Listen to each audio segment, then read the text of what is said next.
And I now give the floor to the delegation of Sri Lanka. Mr. President, thank you for giving me the floor. Sri Lanka voted in favor of the draft resolution A/78L5 entitled "The Necessity of Ending the Economic, Commercial and Financial Embargo Imposed by the United States of America against Cuba." In keeping with past practice, this Assembly adopted with an overwhelming majority the call to lift the blockade against Cuba. It is not difficult, Mr. President, to discern the rationale. A cursory perusal of the United Nations Secretary General's report, A78/84, provides the answers.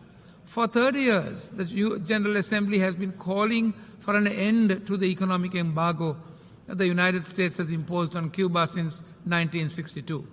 If sanctions have only created hardships and collective suffering to a population, what justification, we ask, can there be to continue a policy of repression? Mr. President, it is said that universal coercive sanctions can have unintended consequences and negative humanitarian impacts. As clearly seen in the Cuban scenario, universal coercive sanctions harm the civilian population more than the intended targets, leading to increased poverty, unemployment, and a lack of access to essential goods and services. It is also said that sanctions can undermine diplomatic efforts and hinder dialogue, making it more difficult to find peaceful resolutions to a conflict. Mr. President, unilateral sanctions and secondary sanctions aimed at universalizing the sanctions regime have been the most difficult aspects of any sanctions regime, aimed at elevating such sanctions to one of collective sanctions. Unilateral sanctions can never achieve the same status as collective sanctions without exaggerated claims to jurisdiction. It is a fact that countries perceive the implications of sanctions regimes differently from one another. If one looks at the bigger picture carefully, unilateral sanctions have not had their desired effect. It is therefore time, we say, to re-examine the continuation of the sanctions against Cuba and withdraw them. We call on all those concerned to lift the imposition of unilateral coercive measures that are not authorized to relevant organs of the United Nations and are inconsistent with the principles of international law and the Charter of the United Nations.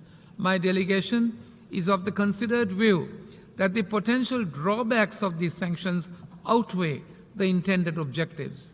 It must also be observed that the target entities find ways to circumvent the sanctions or find alternative allies, which renders nugatory the very purpose of imposing such sanctions. Mr. President, we must all remind ourselves of the fact that the imposition of universal coercive sanctions have been of little help and relatively ineffective in maintaining a conducive global order, improve the respect for human rights, and prevent the escalation of conflicts globally.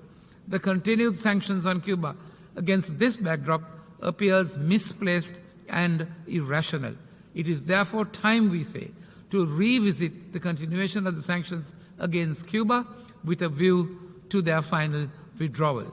I thank you, Mr. President. I should like to thank the distinguished representative of Sri Lanka